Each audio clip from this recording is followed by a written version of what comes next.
ওটা এটা এটা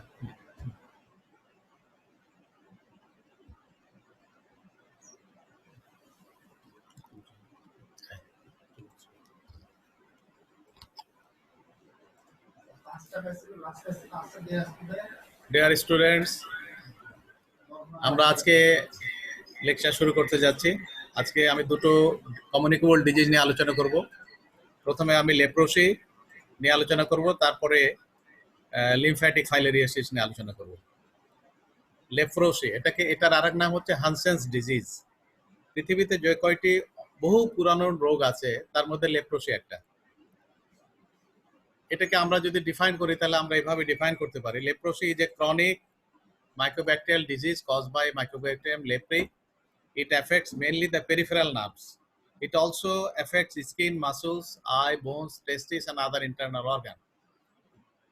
Commonly এটা পেরিফেরাল নার্ভকে এফেক্ট করে, ইনভলভ করে। তবে মানবদেহের এমন কোনো অঙ্গ নাই যেটাকে সে আক্রান্ত করতে পারে না। যে কোনো অর্গানে সে এফেক্ট করতে পারে। লেপ্রোসি নামটা গ্রিক ওয়ার্ড লেপার থেকে এসছে। লেপার মানে স্ক্যালি, স্ক্যালি মানে সাদা সাদা চলটা উঠে যাওয়া, চলটা উঠানো। এই লেপ্রোসি রোগে চলটা উঠে, এই জন্য এই লেপার থেকে লেপ্রোসি নামটা হয়েছে। আর একটা যে হানসেন্স ডিজিজ বলা হয়, সেটা নরওয়েন একজন ফিজিশিয়ান, যে মাইক্রোবায়োলজিস্ট, যিনি 1873 সালে এই লেপ্রোসি মাইক্রোব্যাকটেরিয়াম লেপ্রিটাকে আবিষ্কার করেন। সুতরাং তার নাম অনুসারে হানসেন্স ডিজিজ বলা হয়। ইন্ডিয়াতে এই রোগটা, এটা যেহেতু বহু পুরানো রোগ, এটা অনেক আগে থেকে আছে, সুতরাং এটা অনেক বিভিন্ন জায়গাতে বিভিন্ন নামে ডাকা হয়। ইন্ডিয়াতে এটাকে কুষ্ঠ রোগ বলে, কুষ্ঠ। এবং এটা একসময় ধারণা ছিল যে এটা স্রষ্টার একটা অভিশাপ থেকে স্রষ্টার পানিশমেন্ট। কেউ কোনো খারাপ কাজ করলে তার প্রতি স্রষ্টা বিরূপ হয়ে তাকে যে শাস্তি বা পানিশমেন্ট দেয়, এটা ধারণা করা হতো যে এটা সেই শাস্তি। সুতরাং একটা সোশ্যাল স্টিগমা ছিল সে সময়। এইটা আমরা ইজিপ্টে এটার জানা গেছে 1350 খ্রিস্টপূর্বে, ইন্ডিয়াতেও ঠিক এরকম 1400 খ্রিস্টপূর্বে, এবং চীনে ডিউরিং দ্য রেইন অফ চাও ডাইনাস্টি এটা 600 খ্রিস্টপূর্ব এই রোগগুলো সম্পর্কে লিখিতভাবে জানা গেছে। কিছুটা হিস্ট্রি আমাদের বলতে হয়, সেটা হলো যে যেহেতু প্রথম থেকেই অনেক আগে থেকে এই রোগটাকে মানুষ অন্য দৃষ্টিতে দেখতো, এটাকে রোগ হিসেবে না দেখে এটাকে খোদার অভিশাপ বা স্রষ্টার পানিশমেন্ট এভাবে চিন্তা করা হতো।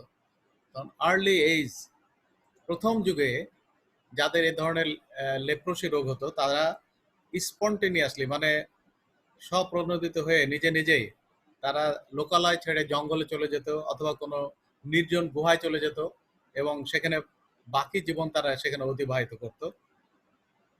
খাবার পেলে খেত অথবা তাদেরকে খাবার অন্বেষণ নিজেদেরকে করে নিতে হতো। পরবর্তী পর্যায়ে যেটাকে আমরা বলি মিডল এজ, মধ্যযুগে কিছুটা চেঞ্জ হলো। সেখানে মানুষ তাদেরকে নির্জন জায়গায় রাখার জন্য লোকালয় থেকে বহু দূরে জঙ্গলে অথবা কোনো নির্জন লোকালয়ে মরুভূমিতে অথবা লোকালয় থেকে অনেক দূরে কোনো ফাঁকা জায়গায় সেখানে ছোট ছোট কটেজের মতো বানিয়ে সেই জায়গাতে তাদেরকে রেখে আসতো। সেটাকে বলা হতো লেপ্রোসোরিয়া। সেই জায়গাতে তাদেরকে রেখে আসতো মানুষ। এখন এটা পৃথিবীর সব দেশেই এই রোগের প্রাদুর্ভাব ছিল, তবে এখন অনেক দেশ থেকেই এটার প্রাদুর্ভাব কমে আসছে। কিছু স্ট্যাটিস্টিক্স আমরা যদি মনে করে জানি তাহলে দেখা যাবে যে শুধুমাত্র 1993 সালে একটা ডাটা ছিল, যেটা পৃথিবীর যত রোগ আছে তার 55 ভাগে ইন্ডিয়াতে, একমাত্র ইন্ডিয়াতে 55 ভাগ রোগী ছিল সারা পৃথিবীতে যত রোগী আছে তার মধ্যে। আর যদি আমরা 6টা দেশকে চিন্তা করি, Bangladesh, Brazil, India, Indonesia, Myanmar এবং নাইজেরিয়া, তাহলে এই 6টা দেশ পৃথিবীর সমস্ত রোগের 80% রোগী হচ্ছে এই 6টা দেশে আছে আর কি, ছিল। এইটা গ্র্যাজুয়ালি আমরা এটা থেকে পরিত্রাণ পাচ্ছি এই কারণে যে এটার প্রিভালেন্সটা কমে আসছে। কারণ হলো যে improve case management, very low rate of relapse. এটা রিল্যাপস খুবই কম এবং এটার কিওর রেট খুবই ভালো। অ্যাবসেন্স অফ ড্রাগ রেজিস্ট্যান্স, যে ড্রাগগুলো এই রোগের এগেনস্টে ব্যবহার করা হয় সেগুলোতে এখনো কোনো রেজিস্ট্যান্স ডেভেলপ করেনি। আর আমরা এখন মাল্টি ড্রাগ থেরাপির ফলে ডিউরেশন অফ ট্রিটমেন্ট অনেক কমিয়ে নিয়ে আসা সম্ভব হয়েছে। এজেন্ট সম্পর্কে আমরা যদি বলি, এজেন্ট হচ্ছে মাইকোব্যাকটেরিয়াম লেপ্রি। এটা both acid fast and alcohol fast. এটা বোথ ইন্ট্রাসেলুলার অ্যান্ড এক্সট্রাসেলুলার। এটা দেখা যায় ক্লাম ফর্মে অথবা বান্ডেল ফর্মে অথবা গ্লোবাই ফর্মে। এই অর্গানিজমটার একটা বিশেষ অ্যাফিনিটি আছে towards Schwann cell and cell of reticuloendothelial system. এজেন্টটা সার্ভাইভ করে in the environment for more than week. আর এই এজেন্টটা প্রচুর পরিমাণে পাওয়া যায় লেপ্রোম্যাটাস ফর্ম এবং অল্প পরিমাণে পাওয়া যায় বর্ডার লাইন ফর্ম। যেটা আমি যখন ক্লাসিফিকেশন পড়াবো তখন দেখা যাবে যে শেষের দুটো, যেটা সিভিয়ারিটির দিক দিয়ে শেষের দুটো, সেটা হচ্ছে বর্ডার লাইন, দেন ফাইনালি লেপ্রোম্যাটাস। তাহলে লেপ্রোম্যাটাসটাই হচ্ছে ইনফেকশাস এবং বর্ডার লাইনটাও মোটামুটি ইনফেকশাস। আমরা কিন্তু এই ডিজিজটাকে কন্ট্রোল করার জন্য, সাধারণ মানুষের মধ্যে ভীতি কমানোর জন্য এটাকে ওইভাবে প্রচার করা হয়নি যে লেপ্রোসি ছোঁয়াচে না। কারণ হলো যে ম্যাক্সিমামে যেগুলো ইনডিটারমিনেট টাইপ এবং টিউবারকুলার টাইপ, এগুলো কিন্তু ছোঁয়াচে না, এগুলো তো ছড়ায় না সহজে। আবার লেপ্রোমেটাস এবং বর্ডার লাইনের সাথে যারা ক্লোজ কন্ট্যাক্টে থাকে, তারা দীর্ঘ 3 থেকে 5 বছর যদি ক্লোজ কন্ট্যাক্টে থাকে, তাদের মধ্যেই অ্যাবাউট 4 to 12% লেপ্রোসি হতে পারে। তাহলে কত কম এটা ছড়াতে পারে আর কি।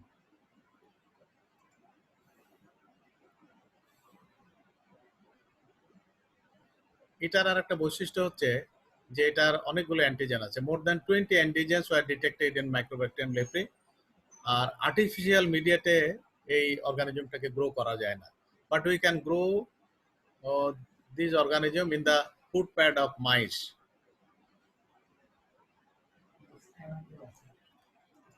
মাইস এবং আর একটা অ্যানিমাল আছে আর্মাডিলো, সেটা অনেকটা মাইসের মতোই দেখতে আর কি। এই দুটোরতে আমরা এটা আর্টিফিশিয়াল কালচার করতে পারি। রিজার্ভারের ক্ষেত্রে বলা হচ্ছে man is the only reservoir. There is no evidence that natural infection with Mycobacterium leprae are present in wild animals. Armadillos, mangabe monkey and chimpanzees. এগুলোতে there is now evidence। এই কয়েকটা armadillo এবং মাইস, ম্যাঙ্গাবি monkey এবং চিম্পাঞ্জিজের মধ্যে attack rate, যেটা আমি একটু আগে বলছিলাম, যে কেউ যদি লেপ্রোমেটাস কেসের সাথে দীর্ঘ 5 বছর ক্লোজ কন্ট্যাক্টে থাকে, তাহলে তাদের মধ্যে 4.4 to 12%-এর অ্যাটাক হওয়ার সম্ভাবনা আছে। সুতরাং এটা attack rate is very very low. Source of infection, যেটা আমি একটু আগে বলছিলাম, যে লেপ্রোম্যাটাস এবং বর্ডার লাইন ফর্ম, যেটাকে আমরা বলি মাল্টিব্যাসিলারি কেসেস। আর ইনঅ্যাপারেন্ট কেস অনেক সময় এটা সোর্স অফ ইনফেকশন হিসেবে কাজ করতে পারে। এক কথায় আমাদেরকে বলা হচ্ছে যেটা অ্যাক্টিভ লেপ্রোসি যাদের আছে, তারাই আমরা ইনফেকশন হিসেবে কনসিডার করব। Portal of exit, main portal of exit হচ্ছে যে ন্যাডাল ডিসচার্জ, যেটা nasal mucosal discharge. Nose is the major port of exit. Lepromatous cases harbor millions of Lepromatous leprae, Mycobacterium leprae, in their nasal mucosa, which are discharged when they sneeze or blow the nose. এছাড়া ulcerated or broken skin of bacteriologically positive cases of leprosy, এখান থেকেও আমরা এই অর্গানিজমটা ছড়াতে পারি।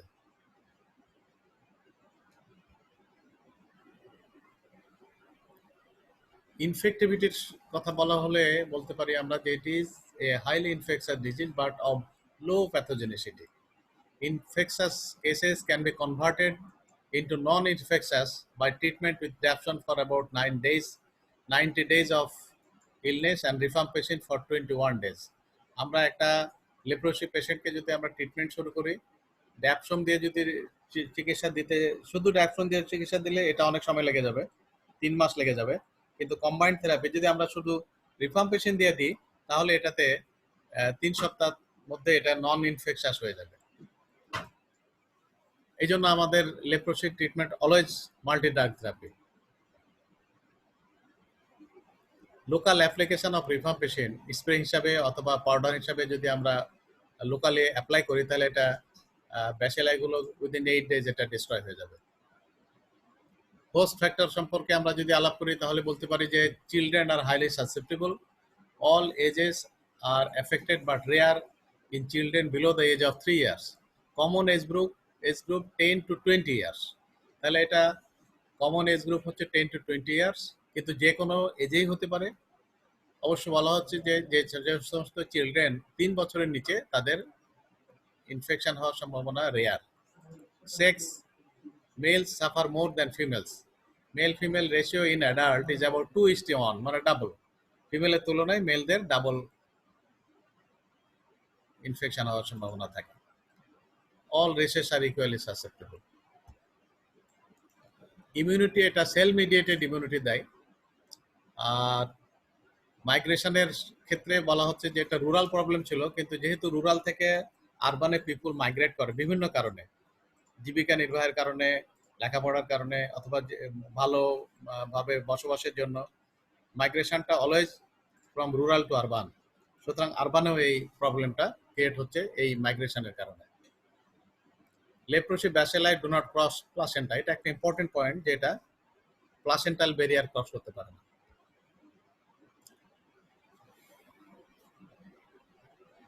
Environmental factors, এই সবগুলো চিন্তা করলে আমরা দেখি mycobacterium leprae remain viable in dried nasal secretion for 9 days, in moist soil at room temperature for 46 days। তাহলে দেখা যাচ্ছে যে নেজাল সেক্রেশন যদি ড্রাই অবস্থাতেও থাকে, তাতেও এটা কিন্তু 9 দিন পর্যন্ত বেঁচে থাকতে পারে, এবং স্যাঁতস্যাঁতে মাটিতে রুম টেম্পারেচারে এটা অনেক দিন বেঁচে থাকতে পারে, প্রায় 1.5 মাস, 46 days।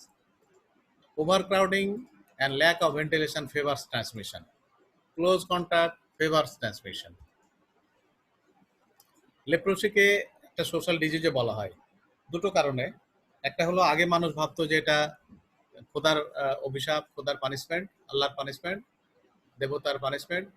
আর আরেকটা হলো যে লেপ্রোসি অ্যাডভান্স স্টেজে গেলে এটার অনেকগুলো ডিফর্মিটি ডেভেলপ করে, যেমন ন্যাজাল ডিপ্রেশন হয়ে যায়, দেখতে ভয়ঙ্কর লাগে, মুখে, নাকে, কানের লোবিউলে এটা নোডিউল ফর্ম করে, দেখতে ভয়ঙ্কর লাগে, অথবা ফিঙ্গারগুলো আঁকা বাঁকা হয়ে যায়, ক্ল হ্যান্ড, একটা থাবার মতো ক্ল হ্যান্ড হয়ে যেতে পারে, অথবা ক্ল লেগ হয়ে যেতে পারে। এসবগুলো দেখে ছোট বাচ্চারা ভয়ভীতি পেতে পারে, এবং প্রথম থেকেই এই জন্য এটা একটা সোশ্যাল স্টিগমা হিসেবে কাজ করে আর কি।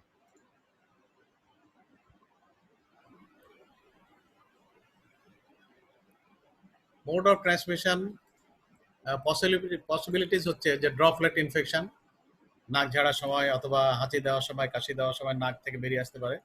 Direct contact, skin to skin contact, অথবা কন্ট্যাক্ট উইথ সয়েল অর ফোমাইটস। আর আদার্সের মধ্যে রেয়ার যদিও। তারপরে ব্রেস্ট মিল্ক, টাটুইং নিডলস, এখন বিভিন্ন দেশে কিন্তু টাটুইং এর একটা সিস্টেম আছে। এটা যদি কন্টামিনেটেড নিডলস দিয়ে কেউ টাটুইং করে, তাহলে সেখান থেকেও এটা ইনফেকশন হতে পারে। Incubation period 3 to 5 years। Communicable ডিজিজের মধ্যে আমার মনে হয় এটাই হচ্ছে লংগেস্ট ইনকিউবেশন পিরিয়ড। অনেকগুলো আছে যেগুলো variable incubation period, from few days to few years, যেমন র্যাবিস, এটাকে আমরা বলি wide range of incubation period. কিন্তু লঙ্গার ইনকিউবেশন পিরিয়ড বললে এটা লেপ্রোসির কথাই বলতে হয়, এটার পিরিয়ড হচ্ছে 3 to 5 years। এই জন্য আমরা যেটা নন কমিউনিকেবল ক্ষেত্রে ব্যবহার করি লেটেন্ট পিরিয়ড, কমিউনিকেবল ডিজিজের ক্ষেত্রে আমরা ইনকিউবেশন পিরিয়ড বলি, কিন্তু এটা এত লম্বা সময় যেটাকে নন কমিউনিকেবল ডিজিজের মতো অনেক সময় এটাকে আমরা ল্যাটেন্ট পিরিয়ডও বলে থাকি।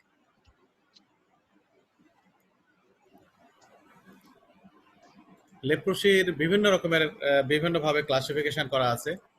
তার মধ্যে কয়েকটা খুব ইম্পর্টেন্ট, যেটা ইন্ডিয়ান ক্লাসিফিকেশন, যেহেতু ইন্ডিয়াতে ম্যাক্সিমাম রোগী, এরা নিজস্ব একটা ক্লাসিফিকেশন দিয়েছে, মাদ্রিদ ক্লাসিফিকেশন। ইন্ডিয়ান ক্লাসিফিকেশনটা based on clinicobacterial status. Madrid classification, it is also based on clinicobacterial status. Ridley-Joplin classification according to immunohistological status. WHO একটা ক্লাসিফিকেশন দিয়েছে according to degree of skin smear positivity. আমরা WHO ক্লাসিফিকেশনটা বেশিরভাগ ক্ষেত্রে ব্যবহার করি for the treatment purpose.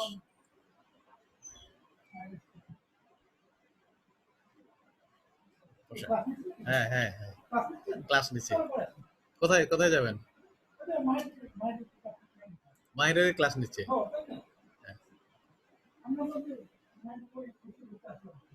মাহির পরে যাক, class করুন।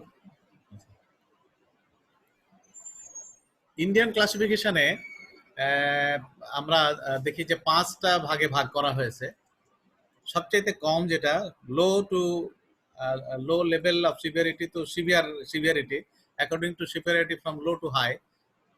ইনডিটারমিনেট টাইপে 1 to 2 vague hypopigmented macules থাকবে। Hypopigmented macules, but margin cannot be differentiated, cannot demarcated. এটা একটা ভেগ রকমের, যেটা মনে হবে যে এখানে হাইপোপিগমেন্টেশন আছে, কিন্তু এর মার্জিনটা আইডেন্টিফাই করা খুব মুশকিল হবে। এজন্য বলা হচ্ছে 1 to 2 vague hypopigmented macules. Definite sensory impairment, ওই হাইপোপিগমেন্টেড এরিয়াতে সেন্সরি ইম্পেয়ারমেন্ট থাকবে, বাট ব্যাকটেরিওলজিক্যালি নেগেটিভ। আমরা যদি এটা টেস্ট করি তাহলে আমরা ব্যাকটেরিয়া নেগেটিভ পাবো। দেন টিউবারকুলয়েড টাইপ, এখানেও 1 to 2 hypopigmented patch, but well defined. এখানে কিন্তু ক্লিয়ার কাট বোঝা যাবে তার মার্জিনটা। It may be flat or raised, এটা একটু নিচু বসা মনে হতে পারে অথবা একটু উঁচু মনে হতে পারে। হাইপোপিগমেন্টেড হতে পারে অথবা ইরিথেম্যাটাস হতে পারে। কালারটা স্কিনের থেকে হালকা হয়ে যেতে পারে অথবা এটা একটু আরো বেশি হয়ে রেডেন্ট হয়ে যেতে পারে। তাহলে প্রথমটার সাথে পার্থক্যটা হলো যে প্রথমেও একটা দুটা পিগমেন্টেড থাকবে, হাইপোপিগমেন্টেড ম্যাকিউল থাকবে, কিন্তু ভেগ, যেটা মার্জিন বোঝা যাবে না। এখানে ওয়েল ডিফাইন্ড হয়ে যাবে এবং এটা আরো ক্লিয়ার হবে। এটা হাইপোপিগমেন্টেড হতে পারে, আবার ইরিথেমাটাস হতে পারে, ফ্ল্যাট হতে পারে অথবা রেজড হতে পারে। এখানেও সেন্সরি লস থাকবে, বাট ব্যাকটেরিওলজিক্যালি নেগেটিভ থাকবে। তাহলে প্রথম দুটোই হচ্ছে ব্যাকটেরিওলজিক্যালি নেগেটিভ। দেন বর্ডার লাইনে এই প্যাচগুলো বেশি হবে, 4 or more, flat or raised, well or ill defined, দুটোই থাকতে পারে, hypopigmented or erythematous. Slow sensory impairment আর লস, এখানেও সেন্সরি ইম্পেয়ারমেন্ট হবে অথবা লস হবে। এইখানে ব্যাকটেরিওলজিক্যালি পজিটিভিটি থাকতে পারে। ভ্যারিয়েবল বলা হচ্ছে যে কখনো পজিটিভ পাওয়া যেতে পারে, কখনো পজিটিভ নাও পাওয়া যেতে পারে। কিন্তু এটার ডেঞ্জারাস ইয়াটা হচ্ছে যে উইদাউট ট্রিটমেন্ট ইট গ্র্যাজুয়ালি প্রগ্রেসেস টু লেপ্রোম্যাটাস ফর্ম। এটা এই মুহূর্তে যদি ট্রিটমেন্ট শুরু করা না যায় তাহলে এটা লেপ্রোম্যাটাস, মানে দ্যাট মিনস সিভিয়ার ফর্মটাতে সে কনভার্ট হয়ে যাবে।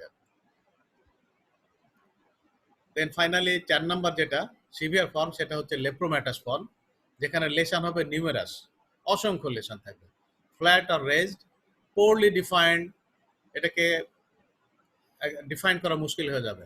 অসংখ্য চতুর্দিকে, কিন্তু একটার সাথে আর একটা ডিমার্কেট করা বা তার মার্জিন ডিফাইন করা মুশকিল হয়ে যাবে। Shiny, smooth, symmetrically distributed, sensory loss, bacteriologically always positive. তাহলে এইটা 4 ধরনের ক্লাসিফিকেশন গেল। সেই সাথে আর একটা স্পেশাল ক্লাসিফিকেশন 5 নাম্বার, সেটা হচ্ছে পিওর নিউরাইটিক টাইপ। এখানে কোনো স্কিন ইনভলভমেন্ট থাকবে না, কোনো স্কিন লেশন পাওয়া যাবে না, কিন্তু নার্ভের ইনভলভমেন্ট থাকবে। ইউজুয়ালি পেরিফেরাল অ্যান্ড কিউটেনাস নার্ভগুলো ইনভলভ হয়। সেটা কি হয়ে যাবে? থিকেন্ড হয়ে যাবে এবং সেটা টেন্ডার হবে। থিকেনিং অ্যান্ড টেন্ডারনেস, অর দুটোই একসাথে থাকতে পারে, অথবা থিকেনিং থাকতে পারে, টেন্ডারনেস নাও থাকতে পারে, অথবা দুটোই থাকতে পারে। পেরিফেরাল নার্ভগুলোর মধ্যে মোস্ট কমন নার্ভ হচ্ছে ulnar nerve, then radial nerve and median nerve. এখানে কোনো স্কিন লেশন থাকবে না, এখানে ব্যাকটেরিওলজিক্যালি নেগেটিভ হবে। তাহলে ইন্ডিয়ান ক্লাসিফিকেশন আমরা দেখলাম 5টা। প্রথমটা ইনডিটারমিনেট টাইপ, যেখানে 1 to 2 হাইপোপিগমেন্টেড প্যাচ থাকবে, ভেগ প্যাচ থাকবে, যেখানে মার্জিনটাকে ডিটারমিন করা যাবে না, আর সেন্সরি ইম্পেয়ারমেন্ট থাকবে, তবে ব্যাকটেরিওলজিক্যালি নেগেটিভ থাকবে। টিউবারকুলার টাইপে এখানেও 1 to 2 হাইপোপিগমেন্টেড প্যাচ থাকবে, বাট ওয়েল ডিফাইন্ড হবে, এখানে সেন্সরি লস থাকবে এবং ব্যাকটেরিওলজিক্যালি নেগেটিভ হবে। দেন বর্ডার লাইন যেটা, সেখানে 4 or more হাইপোপিগমেন্টেড প্যাচ থাকবে, এখানে বোথ ক্ল্যাট হতে পারে, রেজড হতে পারে, হাইপোপিগমেন্টেড হতে পারে, ইরিথেমাটাস হতে পারে, সেন্সরি লস থাকবে এবং ব্যাকটেরিওলজিক্যালি সামহাও পজিটিভ হবে। মাঝে মাঝে মাঝে মাঝে হয়তো নেগেটিভ পাওয়া যেতে পারে, মাঝে মাঝে পজিটিভ পাওয়া যাবে। বাট ইন লেপ্রোমাটাস ফর্ম এই লেশনগুলো নিউমারাস হবে, এখানে পোরলি ডিফাইন্ড করা যাবে, সিমেট্রিক্যাল হবে, আর স্মুথ এবং শাইনি হবে, চকচক করবে, সেন্সরি লস থাকবে এবং অলওয়েজ ব্যাকটেরিওলজিক্যালি পজিটিভ হবে। And fifth only neuritic type, pure neuritic type, সেখানে নার্ভের ইনভলভমেন্ট হবে, যেখানে নার্ভগুলো থিকেন্ড হয়ে যাবে এবং টেন্ডার হতে পারে, বিশেষ করে পেরিফেরাল এবং কিউটেনাস নার্ভ। আমরা আলনার নার্ভকে যদি আমরা অবজার্ভ করতে যাই বা দেখতে চাই, তাহলে পেশেন্টকে হ্যান্ডটা এক্সটেন্ড করার পরে জাস্ট এলবোর পিছন দিকে যেখানে একটা নচের বা গর্তের মতো মনে হবে, এই জায়গায় এরকম একটু নাড়াচাড়া করলে, এটা মিডিয়ালি এরকম নাড়াচাড়া করলে নার্ভ যদি থিকেন্ড হয় তাহলে একটা মোটা নার্ভ বোঝা যাবে, এবং পেশেন্ট যদি নার্ভ টেন্ডার হয় তো পেশেন্ট পেন ফিল করবে, এবং সে পেন ফিল করলে যে তার এক্সপ্রেশন সে করবে। মাদ্রিদ ক্লাসিফিকেশন এটা অনেকটা ইন্ডিয়ান ক্লাসিফিকেশনের মতোই, শুধু দেখা যাচ্ছে এখানে 5 নাম্বারটা নাই, পিওর নিউরাইটিক টাইপটা নাই। তাছাড়া চারটা উপরে চারটা indeterminate type, borderline type, tubercular type, borderline type এবং লেপ্রোমাটাস টাইপ। আর রিডলি জফলিন ক্লাসিফিকেশন, এর ক্লাসিফিকেশনটা একটু আলাদা। Tubercular type, borderline tubercular type, borderline type. এখানে আমাদের ওই সব জায়গায় দুইটা ছিল, ইনডিটারমিনেট টাইপ আর বর্ডারলাইন টাইপ। ওরা এটাকে তিনটা ভাগ করেছে, টিউবারকুলয়েড, বর্ডারলাইন টিউবারকুলয়েড আর borderline, then borderline lepromatous. WHO যে ক্লাসিফিকেশন করেছে সেটা ট্রিটমেন্ট পারপাসে ব্যবহার করার জন্য। এটা দুটো ভাগে ভাগ করেছে, পসিব্যাসিলারি, মাল্টিব্যাসিলারি। পসিব্যাসিলারি বলা হচ্ছে যদি লেশন সংখ্যা পুরো বডিতে, পুরো হোল বডি অবজার্ভ করার পরে লেশন সংখ্যা যদি 1 থেকে 5টা পাওয়া যায়, তাহলে আমরা বলবো পসিব্যাসিলারি। আর যদি লেশন সংখ্যা 5-এর অধিক হয় তাহলে আমরা বলবো মাল্টিব্যাসিলারি।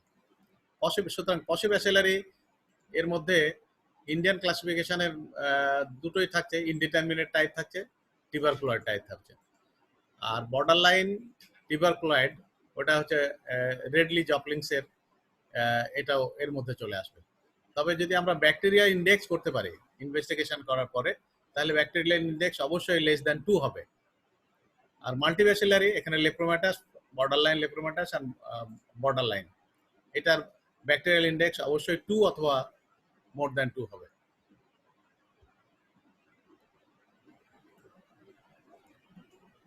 লেপ্রোসি কন্ট্রোল প্রোগ্রামে আমরা ট্রিটমেন্ট পারপাসে ব্যাকটেরিওলজিক্যাল ইন্ডেক্সটা ব্যবহার করি।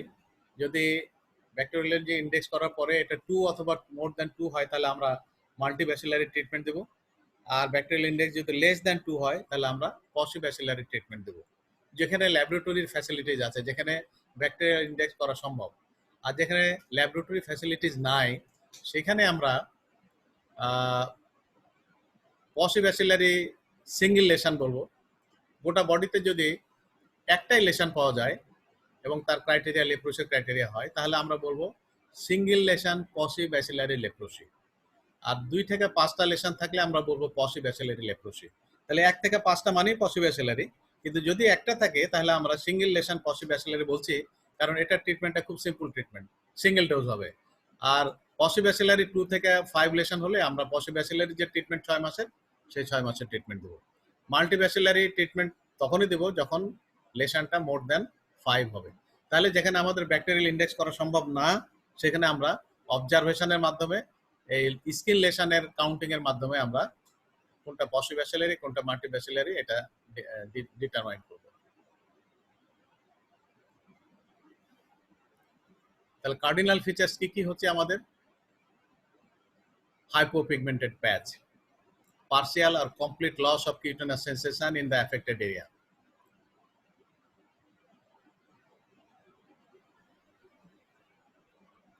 thickened nerve, presence of acid-fast bacilli in the skin, or that means in the hypopigmented area, or nasal smear. এবং অ্যাডভান্স স্টেজের কি কি সাইন পাবো আমরা? Nodules are lumps in the skin of face and ear, plantar ulcer, পায়ের plantar surface ulceration হবে এবং সেটা ভালো হবে না। Loss of finger or toes, sensory loss হয়ে গেলে তখন মানুষ বুঝতেই পারে না যে এখানে অটোমেটিক্যালি মাংসপেশিগুলো আস্তে আস্তে আস্তে কমে যাচ্ছে, নাই হয়ে যাচ্ছে, অথবা কোনো ইঞ্জুরি হয়ে যদি পড়েও যায়, কোনো আঘাতপ্রাপ্ত হয়ে যদি এটা খুলেও যায়, বুঝতে পারবে না যেহেতু এখানে সেন্সরি সেন্সেশন নাই। Nasal depression, foot drop, claw hand or claw toes and other deformities. এখন আমরা কিছু ছবি আমরা একটু দেখতে পারি। এখানে হাইপোপিগমেন্টেড প্যাচ, কিন্তু এখানে মার্জিনটা ক্লিয়ার কাট না। একটা বোঝা যাচ্ছে যে এখানে একটা হাইপোপিগমেন্টেশন আছে, কিন্তু কোথা থেকে কোথায় শুরু কোথায় শেষ সেটা ক্লিয়ার করা মুশকিল। এইটা একটু অ্যাডভান্স ফর্ম, এখানে আলসারেশন হয়ে গেছে, নোডুলস ফর্ম করেছে। এটা আরো অ্যাডভান্স ফর্ম, নেজাল ডিপ্রেশন হয়ে গেছে।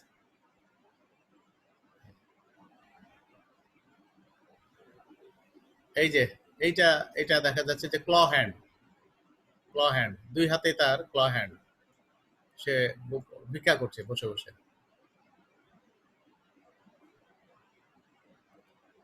আচ্ছা, আমরা এখন ডায়াগনোসিসের জন্য আমরা ক্লিনিক্যালি যদি ডায়াগনোসিস করতে চাই, তাহলে আমাদের ওই সমস্ত পয়েন্টগুলোর উপর নির্ভর করতে হবে। এখন এই যে হাইপোপিগমেন্টেড প্যাচ, এটাকে ডায়াগনোসিস করা খুবই টাফ যদি আমরা কেয়ারফুলি অবজার্ভ না করি। এর জন্য পেশেন্টকে যদি অবজার্ভ করতে হয়, তাহলে একদম ডে লাইট, ন্যাচারাল লাইটের মতো লাইট থাকতে হবে, হয় সূর্যের আলোর মতো আলোতে করতে হবে, অথবা যদি আমরা ঘরের মধ্যে করি যেখানে পর্যাপ্ত আলো, যেখানে ডে লাইটের আলোর মতো আলোর ব্যবস্থা করা হয়েছে, সেখানে আমাদের অবজার্ভ করতে হবে এবং তার সমস্ত জামা কাপড় খুলে তার পুরো বডিটা অবজার্ভ করতে হবে, যেন কোনোভাবেই মিস না হয়। এটাই বলা হচ্ছে thorough inspection of the body surface in good natural light, palpation of the commonly involved peripheral and cutaneous nerve for the presence of thickening and or tenderness, testing of loss of sensation for heat, cold, pain and light touch in the skin. আমরা hit, cold এগুলা তার ওই হাইপোপিগমেন্টেড প্যাচে sensation আছে কিনা সেটা দেখার জন্য আমি একটু হিটেড কোনো জিনিস ওখানে টাচ করলে সে বুঝতে পারবে যে এখানে গরম লাগছে কিনা। যদি সেন্সেশন না থাকে তাহলে সে বুঝতে পারবে না যে সেখানে গরম আছে কিনা, পুড়ে গেলেও বুঝতে পারবে না। এখানে একটু একটু ছোট টুকরা বরফ ধরলে সে বুঝতে পারবে যে ঠান্ডা লাগছে কিনা, কিন্তু তার যার সেন্সরি লস হয়ে গেছে সে বুঝতে পারবে না। পেইন, তাহলে পেইন দেখার জন্য আমরা একটা আলপিন এটা দিয়ে যদি একটু ক্লিক করি সেই জায়গায়, তাহলে যে তার যদি লস থাকে তাহলে সে বুঝতে পারবে না। এবং লাইট টাচ সেন্সেশন বোঝার জন্য আমরা সাধারণত তাকে অন্যদিকে মুখ ঘুরিয়ে, এইগুলো টেস্ট করার সময় তার জন্য কনসেন্ট্রেশন বা মনোযোগ আমাদের দিকে না আসে জন্য তাকে অন্যদিকে ঘুরিয়ে আমরা টেস্ট করে থাকি। তাহলে একটা হালকা কটন নিয়ে তার ওই জায়গায়, সে অন্যদিকে তাকিয়ে থাকবে, কিন্তু কটন নিয়ে ওই জায়গায় জাস্ট স্পর্শ করার সময় বলতে হবে যে সে কিছু অনুভব করছে কিনা। যদি লাইট টাচ সেন্সেশন না থাকে তাহলে সে বুঝতে পারবে না। আর প্যারালাইসিস যদি হয়ে যায় muscles of hands and feets, it may leads to ডিফর্মিটিস।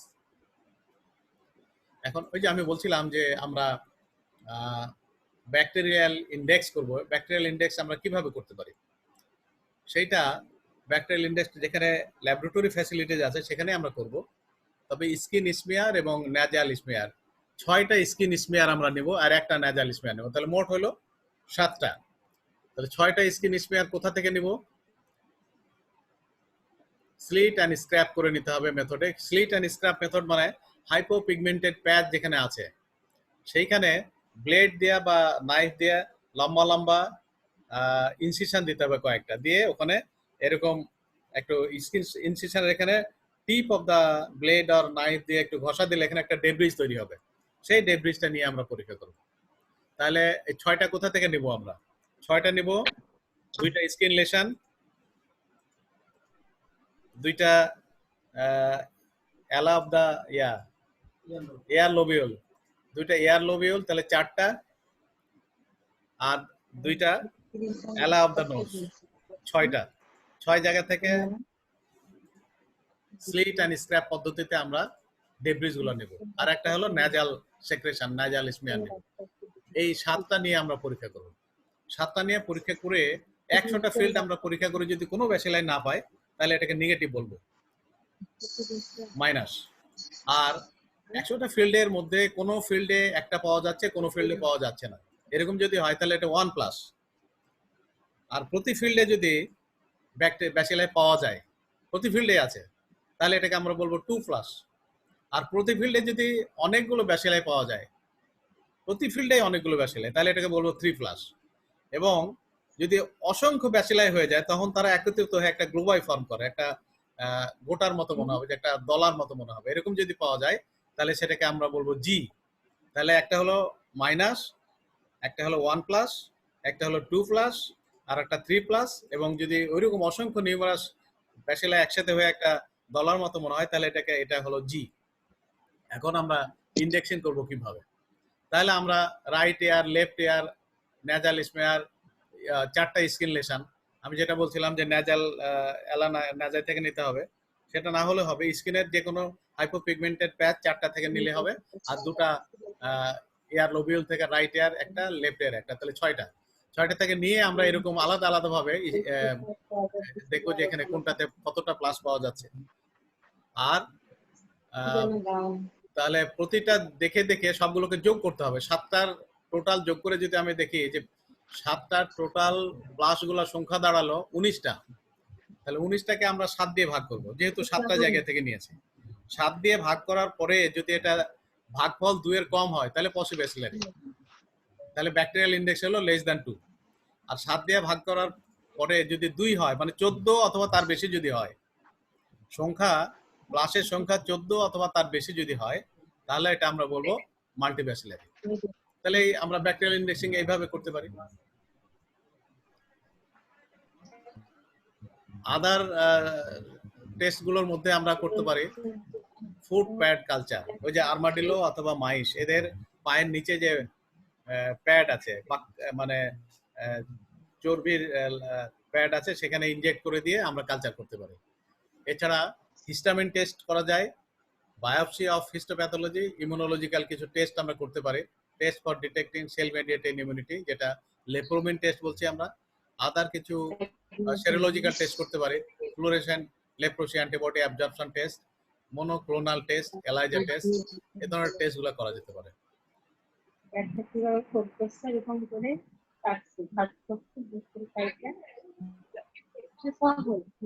আমরা যদি হিস্টামিন টেস্ট, এটা সাধারণত হাইপার সেন্সিটিভিটি টেস্ট বলি আমরা। এটা 2 ধরনের হতে পারে, একটা আর্লি রিয়াকশন হতে পারে, একটা লেট রিয়াকশন হতে পারে। আর্লি রিয়াকশন মানে এটা আমরা 2 দিনের মাথায় এর রিয়াকশনটা পাবো এবং এটা 3 থেকে 4 দিনের মাথায় ডিসঅ্যাপিয়ার হয়ে যাবে। এটা বলছি আমরা আর্লি রিয়াকশন। এটাকে বলা হয় ফার্নান্দেজ রিয়াকশন। এই রিয়াকশনের ফলে যদি ইনফ্লামেটরি রিয়াকশনটা ওই জায়গায় 10 মিলিমিটার অথবা তার চাইতে বেশি ইনডিউরেশন হয়, তাহলে এটাকে আমরা বলবো পজিটিভ। এটা আমরা 48 ঘন্টা পরে এটা আমরা মেজার করব, কারণ 3 থেকে 4 দিন পরে এটা আবার ডিসঅ্যাপিয়ার করে যাবে। যদি 10 মিলিমিটার বা তার বেশি হয় তাহলে আমরা বলবো, মিলিমিটারের বেশি হয় তাহলে আমরা বলবো পজিটিভ রিয়াকশন। আর লেট রিয়াকশন যেটা, সেটা 7 থেকে 10 দিন পরে এটা শুরু হবে এবং এটা 3 সপ্তাহে গিয়ে এটা ম্যাক্সিমাম পাওয়া যাবে।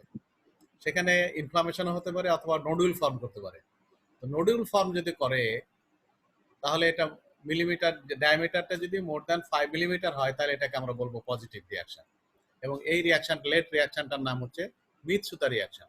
তাহলে আমরা অনেক সময় ভাইভাতে জিজ্ঞেস করি যে কোথাও কোথাও শুনেছো যে এরকম রিয়াকশন করা হয়, ফার্নান্দেজ রিয়াকশন বা মিৎসুতা রিয়াকশন? তখন তোমাদের বলতে হবে যে হ্যাঁ, এটা লেপ্রোসিড ডিজিজের ক্ষেত্রে আমরা হাইপার সেন্সিটিভিটি রিয়াকশন দেখার জন্য আমরা এটা করে থাকি, যেখানে 2 ধরনের রিয়াকশন হতে পারে, একটা আর্লি রিয়াকশন হয়, একটা লেট রিয়াকশন হয়। আর্লি রিয়াকশনটার নাম হচ্ছে ফার্নান্দেজ রিয়াকশন, আর লেট রিয়াকশনটার নাম হচ্ছে মিৎসুতা রিয়াকশন। কিন্তু কোনো এর জন্য এটা, এই যে লেপ্রোমিন test is not a diagnostic test. It gives positive result in non cases and negative result in lepromin and borderline cases. সুতরাং এটা কিন্তু এটা পেশেন্টের স্ট্যাটাস দেখার জন্য আমরা ব্যবহার করে থাকি। এখন কন্ট্রোল প্রোগ্রাম,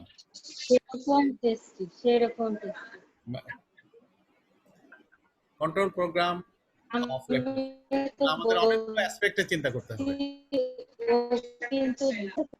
একটা হলো মেডিকেল মেজারমেন্ট, আমরা কি কি নিব। মেডিকেল মেজারমেন্টের আমরা যে স্টেপগুলো নিব সেটা হচ্ছে estimation of the problem,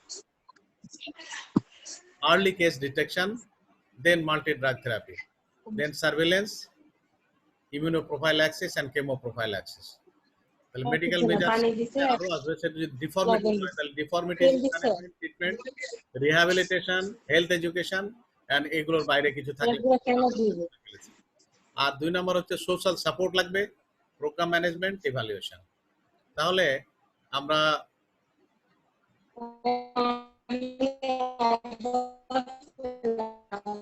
case finding কিভাবে করতে পারি? আর্লি ডিটেকশন করার জন্য আমরা কন্টাক্ট সার্ভে করতে পারি, গ্রুপ সার্ভে করতে পারি, মাস সার্ভে করতে পারি। আর মাল্টি ড্রাগ থেরাপি হচ্ছে উদ্দেশ্যটা কি? মাল্টি ড্রাগ থেরাপির উদ্দেশ্য হলো যে দ্রুত ইনফেকশাস পেশেন্টকে নন ইনফেকশাসে নিয়ে আসা, ডিউরেশন অফ ট্রিটমেন্ট কমায় নিয়ে আসা এবং ইনশিওর করা যে এটাতে যেন কোনো রেজিস্ট্যান্স, ড্রাগ রেজিস্ট্যান্স ডেভেলপ না করে সেগুলো কি। আমরা যে সমস্ত ব্যাকটেরিওসেলুলার ড্রাগগুলো ইউজ করি তার মধ্যে কমন ড্রাগ যেগুলো ইউজ করি 3টা, সেটা হচ্ছে রিফাম্পিসিন, ড্যাপসন। 3টা ড্রাগ আমরা মাল্টি ড্রাগ থেরাপি হিসেবে ইউজ করি। ক্লোফাজিমিন কোনো কারণে দেওয়া সম্ভব না হয়, হাইপার সেনসিটিভ হয়, কোনো কারণে এটা দেওয়া সম্ভব না হয়, তাহলে ক্লোফাজিমিনের পরিবর্তে আমরা আরো 2টো ড্রাগ ইউজ করতে পারি, সেটা হচ্ছে ইথিওনামাইড। এখন মাল্টিব্যাসিলারি লেপ্রোসির ক্ষেত্রে আমাদের ট্রিটমেন্ট রেজিমেন কি হবে? মাল্টিব্যাসিলারি কখন বলবো আমরা? যখন bacterial index 2 or more than 2, অথবা যদি আমাদের ব্যাকটেরিয়াল ইন্ডেক্স করা সম্ভব না হয় তাহলে যখন আমাদের হাইপোপিগমেন্টেড প্যাচের সংখ্যা মোর দ্যান 5, তখন আমরা ব্যাসিলারি লেপ্রোসি ট্রিটমেন্ট দেব। এটার ট্রিটমেন্ট হচ্ছে ডিউরেশন হচ্ছে 12 মান্থস, 1 বছর। রিফাম্পিসিনের ডোজ হচ্ছে 600 milligram once monthly under supervision. আমরা কিছু ড্রাগ আন্ডার সুপারভিশন দেব, মানে পেশেন্টকে 1 মাস পর যে সমস্ত ড্রাগগুলো দেব সেগুলো পেশেন্টকে রেজিস্ট্রেশনে তার নাম লিখতে হবে, তাদেরকে 1 মাস পর ডাকতে হবে, তাদেরকে সামনে বসিয়ে ব্যবস্থা করতে হবে। তাহলে রিফাম্পিসিন আমরা কিন্তু আন্ডার সুপারভিশন দেব 600 milligram once a month. Dapsone 3টা ড্রাগ দেব আমি বলেছি, একটা হলো রিফাম্পিসিন শুধু মান্থলি, আর ড্যাপসন আমাদের 2টা অপশনই থাকতে হবে, একটা ডেইলি দেব, একটা মান্থলি দেব। ড্যাপসনের ডোজ হচ্ছে 100 মিলিগ্রাম ডেইলি, এটা নিজে নিজে সে খাবে প্রতিদিন। ওই যে প্রতি মাসে একবার যখন আসবে রিফাম্পিসিন দেওয়ার সাথে তাকে এক্সট্রা 100 মিলিগ্রাম ট্যাবলেট তাকে খাওয়ানো হবে, 100 milligram once monthly under supervision. ক্লোফাজিমিনেও তাই, আমরা 600 milligram once monthly under supervision এটা, আর 500 মিলিগ্রাম নিজে নিজে খাবে। তাহলে কি দাঁড়ালো? রিফাম্পিসিন 600 মিলিগ্রাম ওয়ান্স মান্থলি, ঠিক করে বলো। আমারটা 100 মিলিগ্রাম ওয়ান্স মান্থলি, আমারটা অনেক ছোলে মিষ্টি, 300 মিলিগ্রাম ওয়ান্স মান্থলি। এটা হচ্ছে ড্যাপসন এবং ক্লোফাজিমিন। ড্যাপসন একদম মিথ্যা, যদি ক্লোফাজিমিন আমরা দিতে না পারি। Clofazimine is unaccepted due to colouration of skin, এবং স্কিন ব্ল্যাক হয়ে যাবে এবং ইউরিন অনেক ডার্ক কালার ইউরিন হবে, যেটা পেশেন্ট অনেক সময় অ্যাকসেপ্ট করতে চায় না, শরীরের রং যদি কালো হয়ে যায়। তো ক্লোফাজিমিনের বদলে আমরা তখন ইথিওনামাইড অথবা প্রোটিনোনাইড, এটা ডেইলি ডোজ, এটা কিন্তু ডেইলি ডোজ দিতে হবে 250 to 350 মিলিগ্রাম। আর পসিব্যাসিলারি যেটা, তাহলে এটা কি হলো? ব্যাকটেরিয়াল ইন্ডেক্স হবে লেস দ্যান। আর যদি আমরা হাইপোপিগমেন্টেড প্যাচ হিসাবে চিন্তা করি তাহলে 1 to 5, 1 to 5 এর জন্য আমরা এটা ব্যবহার করব না, আমরা 2 to 5 এর জন্য এটা ব্যবহার করব। সিঙ্গেল লেশনের জন্য আমাদের আলাদা একটা সিঙ্গেল ট্রিটমেন্ট আছে, এটা ডিউরেশন হবে 6 মান্থ, ওটা ডিউরেশন দিলাম আমরা 1 বছর 12 মান্থ, আর পসিব্যাসিলের ডিউরেশন হচ্ছে 6 মান্থ। রিফাম্পিসিন এটা 600 মিলিগ্রাম সুপারভিশন, ঠিক একই ভাবে মাল্টিব্যাসিলের মতোই 6 মাসের জন্য শুধু 100 milligram once monthly under supervision for 6 months আর 100 মিলিগ্রাম ডেইলি সে নিজে নিজে খাবে সেটা আর যদি সিঙ্গেল লেশন হয় তাহলে তার ট্রিটমেন্টটা হচ্ছে সিঙ্গেল ডোজ 3 ড্রাগস এর কম্বিনেশন রিফাম্পিসিন 600 মিলিগ্রাম অফ্লক্সাসিন 100 মিলিগ্রাম অনেক বড় হয়ে যায় 100 এই তিনটা এবং মাল্টি ড্রাগ হচ্ছে it is safe during pregnancy এই কথাগুলোই একটা ট্রিটমেন্টটা একটা দেওয়া আছে আমি বললাম আর কি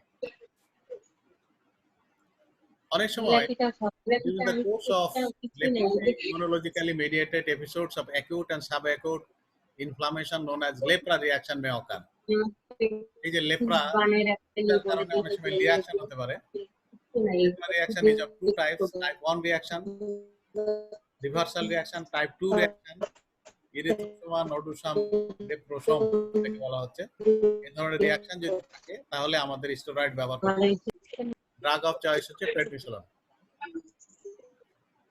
40 মিলিগ্রাম once a day এইভাবে আমাদের প্রায় 1 মাস বা 1.5 মাস পর্যন্ত ব্যবহার করা লাগতে পারে আগে আমরা এটা ট্যাপারিং ডোজে ব্যবহার করতাম কিন্তু এখন ট্যাপারিং ডোজ আর বলে না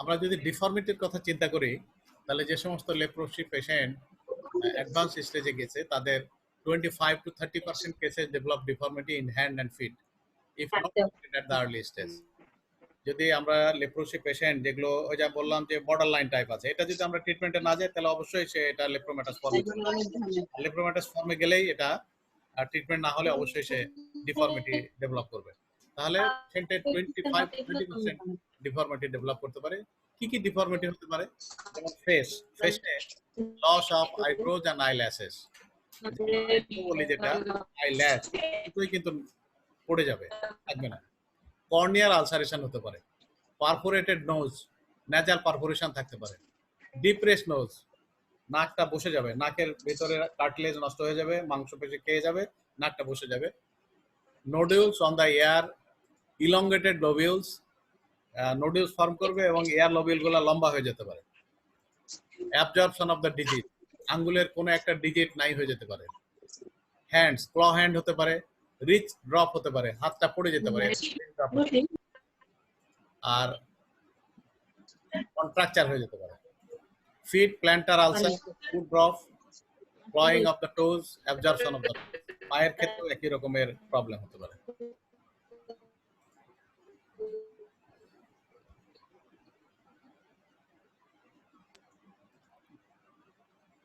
রিহ্যাবিলিটেশন ক্ষেত্রে এখানে যেটা বলা হচ্ছে যে ফিজিক্যাল এবং মেন্টাল রেস্টোরেশন করতে হবে as far as possible of all treated patient to normal activity so that they may be able to resume their place in the home society and industry তাদেরকে নরমাল লাইফে তারা যেন normal life lead করতে পারে তাদেরকে mental support দিতে হবে physical তো ট্রিটমেন্ট দিতেই হবে সেই সাথে সোশ্যাল সাপোর্ট দিতে হবে আদারওয়াইজ তারা মেন্টালি ডিপ্রেসড তাদের প্রপার ট্রিটমেন্ট হবে না আলটিমেটলি তাদের এটা খারাপের দিকে নিয়ে যাবে এবং যখন কোনো ডিফর্মিটি ডেভেলপ করে যায় সেইটার চিকিৎসা করতে হবে যেমন প্লাস্টিক সার্জারি করা লাগতে পারে অথবা ফিজিওথেরাপি দেওয়া যেতে পারে এডুকেশন একটা বড় জিনিস শুধু পেশেন্টকে মেন্টাল সাপোর্ট দিলেই হবে না সে যেন ফ্যামিলিতে এবং সোসাইটিতে নর্মাল লাইফ লিড করতে পারে এই জন্য সোশ্যাল জেনারেল পিপুলকেও কিন্তু হেলথ এডুকেশন দিতে আর্টস না এটা কোনো ভয়ঙ্কর কিছু না এটা ট্রিটমেন্ট দিলে 100% কিওর হয়ে যায় এবং এটা ট্রিটমেন্ট শুরু করার পরে 21 দিনের মাথায় নন ইনফেকশাস হয়ে যায় সুতরাং সে যদি ফ্যামিলির মধ্যে বসবাস করে অথবা কমিউনিটি চলাচল করে বাজার ঘাটে যায় তাতে কোনো অসুবিধা নেই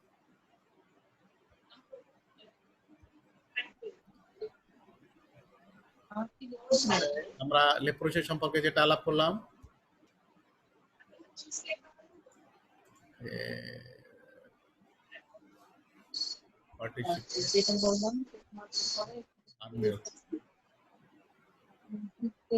দেখি আমার ভাই না অত ভালো তোমাদের কাছে ওই যে আচ্ছা এই এখন মাশরুম যেটা বলো ওইটা একটু আমাদের হয় টপিক হলো অনেক কোনো রকম প্রশ্নোত্তর। খাওয়া যায় তো তোমাদের মাশরুম কেউ প্রশ্ন করতে চাও কিনা?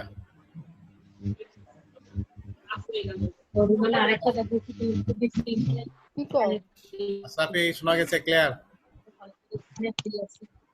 খুব ইজি মানে আমার মতো শুনতে পাচ্ছি। ক্লিয়ার এমআইটা আছে না বিএড আছে বিএড একদম হাতে ক্লিয়ার শোনা গেছে? তখন সাথে কনডেক্স মিল্ক দিচ্ছি দিয়ে সেট করছি সিমি শোনা গেছে? তারপরে ইয়োগার্ট দিল চিজ দিল ইয়োগার্ট চিজ দিয়ে আরেকটা লেয়ার করো তারপরে আবার আরেকবার এতে দিল তারপরে পেস্তা বাদাম দিয়ে একটা মানুষের তাহলে আমি নেক্সট ফাইলের শেষে রান্না করে না ঠিক মতো বলে না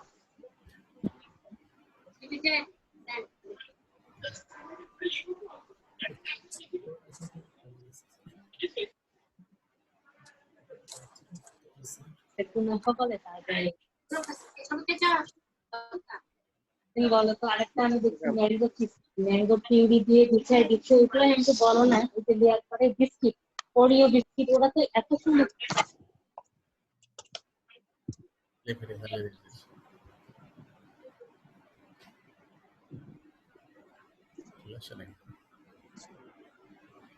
নেক্সট আমাদের কমিউনিকেবল ডিজিজ হচ্ছে লিম্ফ্যাটিক ফাইলেরিয়াসিস। ফাইলেরিয়াসিসের মধ্যে আমরা লিম্ফ্যাটিক ফাইলেরিয়াসিসটাই আলোক করে থাকি।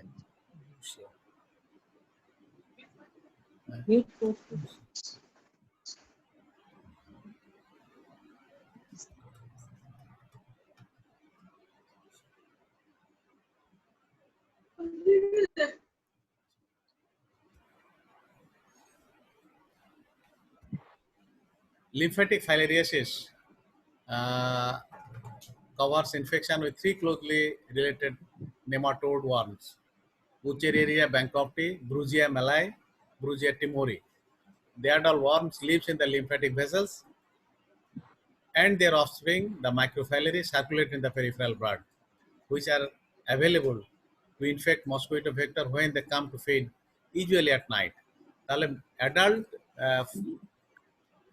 ওয়ার্মগুলো লিম্ফ্যাটিক ভেসেলসে থাকে, তবে তাদের বাচ্চা কাচ্চা মানে দ্যাট মিনস মাইক্রোফাইলারি এগুলো পেরিফেরাল ব্লাডে আসে এবং ম্যাক্সিমাম আসে তারা অ্যাট নাইট।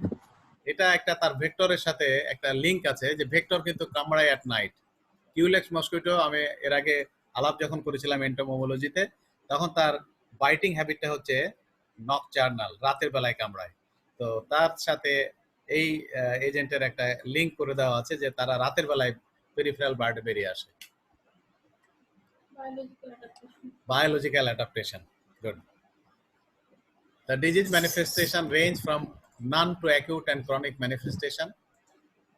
কিছু অ্যাসিম্পটোমেটিক থাকবে আর কিছু সিমটোমেটিক হবে। যেগুলো সিমটোমেটিক হবে সেগুলো অ্যাকিউট অ্যান্ড ক্রনিক হতে পারে। অ্যাকিউট স্টেজে যেমন লিম্ফ্যাঞ্জাইটিস, লিম্ফ্যাডেনাইটিস, ক্রনিকে হয়ে গেলে elephantiasis of genitals, legs and arms, hypersensitivity states such as tropical pulmonary eosinophilia, atypical form যেমন ফাইলেরিয়াল আর্থ্রাইটিস। এই ডিজিজ দো নট ফ্যাটাল, যদি এটা ফ্যাটাল নয় তারপরও এই ডিজিজটা অনেক ডিফর্মিটি করে, অনেক সাফারিং করে এবং মানুষের জীবনে আর্নিং এর ক্ষেত্রে এটা হ্যাম্পার করে। এটা একটা গ্লোবাল প্রবলেম।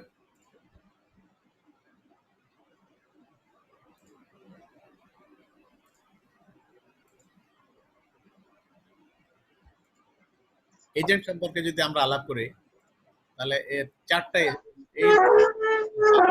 সাইটিসে প্যারাসাইটের চারটা ওয়ার্ম আছে, সরি 8টা ওয়ার্ম আছে, 8টা স্পেসিস আছে। 8টা স্পেসিসের মধ্যে 3টা কমন, যেটা উচেরিয়া ব্যাংকফটি, ব্রুজিয়া মালাই এবং ব্রুজিয়া টিপনি, এইটা লিম্ফ্যাটিক ফাইলেরিয়াসিস করে ইন ইন্ডিয়া। তাহলে বাকি 5টা হচ্ছে আদার 5 স্পেসিস হচ্ছে অনকোসার্কা ভালভিউলাস, লোয়া লোয়া, টি পারস্ট্যান্স, টি স্টেপটোসার্কা আর ম্যানসোনেলা ওজার্ডি। দে কজ নন লিম্ফ্যাটিক ফাইলেরিয়াসিস, যেটা সাবকিউটেনিয়াস নডিউলস এবং সোয়েলিং করে, and these are not common in India.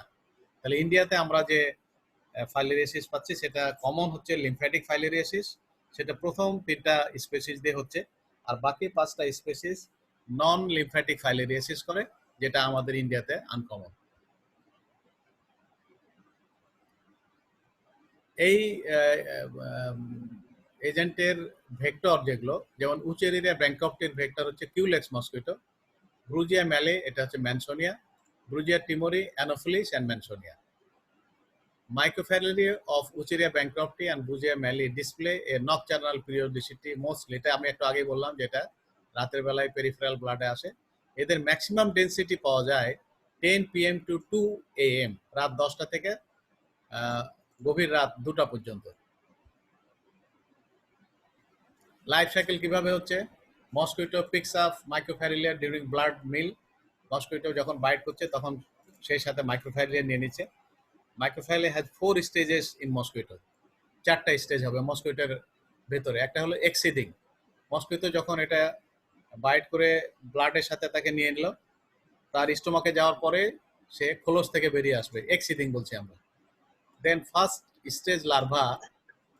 Stage লার্ভাটা it penetrate the stomach wall ফুটা করে সে অ্যাবডোমিনাল ক্যাভিটিতে চলে আসবে, ফার্স্ট স্টেজ লার্ভা। আর সেকেন্ড স্টেজ লার্ভা হচ্ছে এখানে ফার্স্ট মোল্ডিং হবে, এখানে এনামেলটালি ক্যালান ডেভেলপ করবে এবং কিছু সময়ের জন্য ইনঅ্যাক্টিভ থাকবে। দেন থার্ড স্টেজ লার্ভা, এখানে সেকেন্ড মোল্ডিং হওয়ার পরে সে মোটাইল হয়ে যাবে এবং হাইলি অ্যাক্টিভ হয়ে যাবে এবং migrate to the proboscis of mosquito, তাহলে মাইগ্রেট করে মসকুইটোর প্রোবোসিসে চলে যাবে, যে আবার আরেকজনকে কামড়ানোর সময় সে এটা আরেকজনের দেহে এটা ইনজেক্ট করে দেবে। এক্সট্রিনসিক ইনকিউবেশন পিরিয়ড, অর্থাৎ এই সময়টা মসকুইটোর ভিতরে সময় লাগবে 10 থেকে 14 দিন। Source of infection, persons with circulating microfilaria in the blood, no animal reservoir proved, কোনো অ্যানিমাল রিজার্ভার এখন পর্যন্ত পাওয়া যায়নি।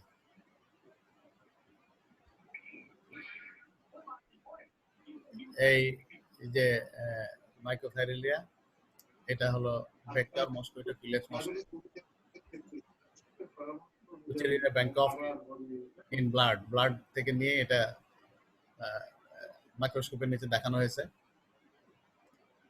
Man is a natural host, all age groups are equally susceptible, more male are susceptible.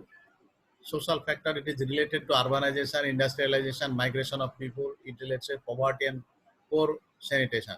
যেখানে Mosquitto breeding place বেশি হবে সেটাই হচ্ছে স্ট্যাগনেন্ট ওয়াটার, যেটা ডার্টি ওয়াটারে ডিম পাড়ে কিউলেক্স মসকুইটো, ড্রেন, পচা পানি, নর্দমা এসবগুলোতে থাকবে, এবং ওইখানে যদি এই অর্গানিজমটা থাকে, এই ওয়ার্মটা থাকে, তাহলে পেশেন্ট যদি থাকে তাহলে সেখান থেকে মসকুইটো একজনের কাছ থেকে নিয়ে আরেকজনের কাছে ট্রান্সমিট করে দিতে পারবে।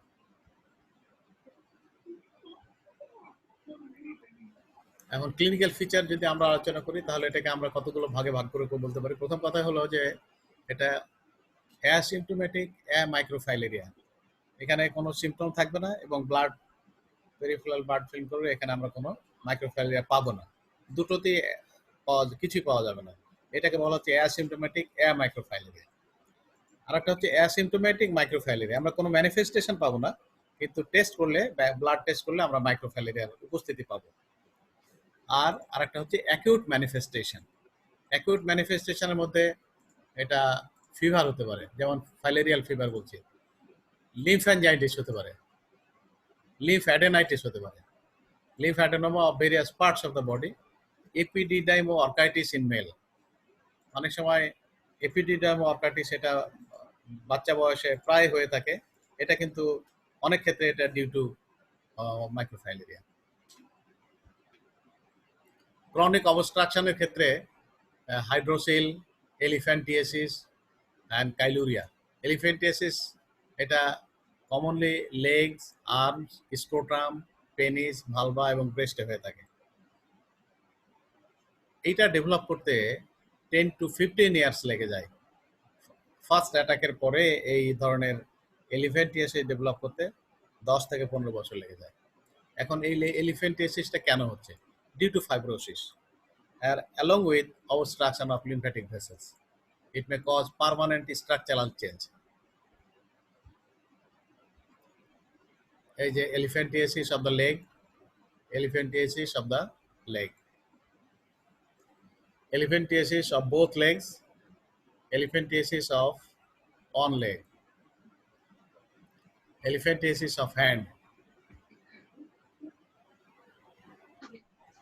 আর যেটা কাইলুরিয়া বলা হচ্ছে সেটা কাইল ইন ইউরিন, ইউরিনে যদি কাইল পাস করে তাহলে এটা আমরা কাইলুরিয়া বলে থাকি। অন্য ম্যানিফেস্টেশন নাই, কিন্তু ইউরিনে কাইল যাচ্ছে, কাইলুরিয়া হতে পারে। Occult filariasis, classical manifestation are not present, microphilia are not found in the blood, result from hypersensitivity reaction to filarial antigen derived from microfilaria, যেমন ট্রপিক্যাল পালমোনারি ইওসিনোফিলিয়া, এটা হাইপারসেনসিটিভিটি রিয়াকশনের কারণে হতে পারে। ব্লাড টেস্ট আমরা কি কি করব? থিক ফিল্ম করব, মেরমের ফিল্টার কনসেন্ট্রেশন, এটাকে ডাইইথাইল কার্বামাজিন প্রোভোকেশন টেস্ট, সংক্ষেপে যেটাকে বলে ডিক টেস্ট। কারণ দিনে সাধারণত আমাদের যদি ব্লাড নিতে হয় তাহলে তো আমাকে রাতের বেলায় নিতে হবে, রাত 10টা থেকে রাত 2টার মধ্যে। এই সময় তো পেশেন্টের ব্লাড নেওয়া সবসময় সম্ভব হয় না। এই জন্য আমরা দিনের বেলায় ব্লাড নিতে চাইলে আমরা যে ওদেরকে প্রভোগ করি। এই প্রভোগ করে কি দিয়ে? আমরা যে সমস্ত ড্রাগটা ইউজ করি, ডাইইথাইল কার্বামাজিন, এইটা একটা ট্যাবলেট তাদেরকে খাওয়িয়ে দেওয়া হয় দিনের বেলায়। খাওয়ানোর পর 1 ঘন্টা পরে তারা পেরিফেরাল ব্লাড বেরিয়ে আসে, মাইক্রোফাইলেরিয়াগুলো। তখন আমরা ওখান থেকে ব্লাড নিয়ে টেস্ট করি, এটাকে বলা হয় ডিক প্রোভোকেশন টেস্ট। ক্লিনিক্যাল সার্ভে করা হয়, সেরোলজিক্যাল টেস্ট করা হয়, কিছু কমপ্লিমেন্ট ফিক্সেশন টেস্ট, এন্টোমোলজিক্যাল সার্ভে কিছু করা হয়। এটা ট্রিটমেন্ট হচ্ছে কেমোথেরাপি। আমরা ডাইইথাইল কার্বামাজিন ব্যবহার করে থাকি। এটা 6 milligram per KG body weight per day for 12 days. এটা আগে 21 দিন দেওয়া হতো, তারপরে এখন 12 ডেজ দেওয়া হচ্ছে। আরো রিসেন্টলি বলা হচ্ছে যে 3 দিন দিলে যে কার্যকারিতা, 12 ডেজ দিলে একই কার্যকারিতা, এরকম বলা হচ্ছে এখন। Filaria control in the community, mass therapy, selective treatment only to microfilaria positive cases. আর আরেকটা যেটা মাস প্রোগ্রাম নেওয়া যেতে পারে মাস পিপলের জন্য, সেটা হচ্ছে ডিক মেডিকেটেড সল্ট। আমরা যেমন আয়োডিন দিয়ে আয়োডাইজ সল্ট ব্যবহার করেছি, তেমনি একটা ডিক মেডিকেটেড সল্ট যে সমস্ত জায়গাতে এন্ডেমিক এরিয়া, যেগুলোতে যে সমস্ত দেশে এরকম প্রচুর মাইক্রোফাইলিয়ার পেশেন্ট আছে, এগুলোকে ঢালাওভাবে ট্রিটমেন্ট করার জন্য ডিক মেডিকেটেড সল্ট ব্যবহার করা যেতে পারে। আর ভেক্টর কন্ট্রোল করার জন্য এর আগে যেভাবে আলোচনা করেছি আমরা, ইন্টিগ্রেটেড মেজার্স নিতে হবে, chemical control, environmental control, biological control, সব মিলিয়ে আমাদের পার্সোনাল প্রোটেক্টিভ মেজার, সব মিলিয়ে আমাদের পার্সোনাল প্রোফাইল্যাক্সিস, সব মিলিয়ে আমরা বলছি ইন্টিগ্রেটেড ভেক্টর কন্ট্রোল প্রোগ্রাম। আচ্ছা, filaria control programme in Bangladesh, এটা একটা আমাদের দেশে একটা প্রোগ্রাম চলেছিল। এটা 2001 সালে শুরু হয়েছিল, 5 বছর করে তাদের চালানো হয়েছিল। সর্বশেষ বোধহয় 2010-এ সমগ্র বাংলাদেশে এই টেস্টটা চালানো হয়েছে। তার পরবর্তী পর্যায়ে যে সমস্ত জায়গায় তখন পর্যন্ত কিছু কিছু কেস পাওয়া যাচ্ছিল, সে সমস্ত জায়গায় তারও পরবর্তী পর্যায়ে আরো চালানো হয়েছে। সেটা ছিল যে ডাইইথাইল কার্বামাজিন 300 মিলিগ্রাম। নর্মালি কিন্তু ডাইইথাইল কার্বামাজিন আমরা বাজারে যেটা পাই সেটা 50 মিলিগ্রামের, কিন্তু এই প্রোগ্রামের জন্য সরকার 100 মিলিগ্রামের একটা ট্যাবলেট তৈরি করেছিল। সুতরাং 3টা ট্যাবলেট দিলে 300 মিলিগ্রাম হয়ে গেল। সেই সাথে একটা অ্যালবেন্ডাজল একটা ক্রিমের জন্য একটা ট্যাবলেট, তাহলে ওইটা 3টা ট্যাবলেট আর এটা একটা ট্যাবলেট। এটা বছরে একবার করে সবাইকে ঢালাওভাবে খাওয়ানো হয়েছিল। শুধু যারা চিলড্রেন 18 থেকে 12 বছর তাদের 200 মিলিগ্রাম, আর 12 বছরের নিচে যারা তাদেরকে 100 মিলিগ্রাম একটা ট্যাবলেট। তাহলে 12 বছরের নিচে একটা ট্যাবলেট, 12 থেকে 18 বছরের মধ্যে ছেলেদের 2টা ট্যাবলেট, এবং যারা অ্যাডাল্ট 18 বছরের ঊর্ধ্বে তাদের 3টা ট্যাবলেট। সেই সাথে সবাইকে একটা করে অ্যালবেন্ডাজল ট্যাবলেট ওয়ান্স এ ইয়ার, এভাবে অনেক দিন পর্যন্ত খাওয়ানো হয়েছে। আমাদের ট্রান্সমিশন বোধহয় একটা মোটামুটি কন্ট্রোল পর্যায়ে, সব জায়গায় এটা বোধহয় এখন আর ব্যবহার করা হচ্ছে না। বাংলাদেশে এখন যে ট্রান্সমিশন অ্যাসেসমেন্ট সার্ভে করা হয়েছে, যেটাকে বলা হয় টাস, অ্যাজ পার WHO প্রোটোকল, এটা হচ্ছে 19টা ডিস্ট্রিক্টে মাল্টি ড্রাগ অ্যাপ্লিকেশন বন্ধ করে দেওয়া হয়েছে। The outstanding question of Bangladesh leprosy filaria control প্রোগ্রামের was how to assess in 15 endemic districts that were found to have low prevalence, less than 1%, and not eligible for multi-drug application. তাহলে এখন আমাদের অনেক ডিস্ট্রিক্টই কিন্তু এখন এটা ট্রান্সমিশন বন্ধ হয়ে গেছে। যে সমস্ত জায়গা আছে সেগুলোকে লোকালি ম্যানেজ করা হচ্ছে এবং অচিরে হয়তো আমাদের দেশ থেকে ফাইলেরিয়া আমরা নির্মূল করতে সক্ষম হবো বলে আশা করি।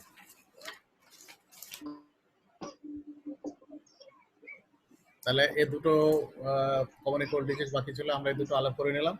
নেক্সট পর্যায়ে সম্ভবত তোমাদের আগামীকালকে একটা লেকচার হতে পারে, যেটা প্রিন্সিপাল 59 ব্যাচের জন্য প্রিন্সিপাল একটা অ্যাডভাইসমূলক উনি একটা লেকচার দিতে চেয়েছেন, সেটা হতে পারে। যদি উনি নেন হবে, আর না হলে আমরা আবার শনিবারে থেকে আবার ক্লাস শুরু করব একদিন পর পর। তোমাদেরকে যথাসময়ে আবার জানিয়ে দেওয়া হবে। আজকে তোমাদের কোনো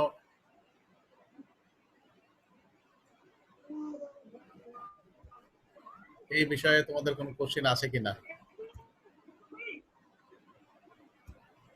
তোমরা নিজেদেরটা আনমিউট করে কথা বলতে পারো। লেকচার শেষ। তোমাদের যদি কোনো কোয়েরি থাকে তাহলে প্রশ্ন করতে পারো। সিমি আনমিউট করো। কোনো প্রশ্ন আছে কিনা? নো। আশরাফি কোনো প্রশ্ন আছে কিনা?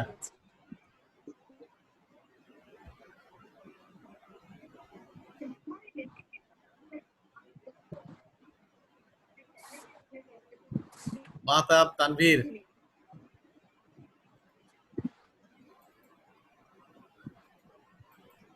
নূরে জান্নাত।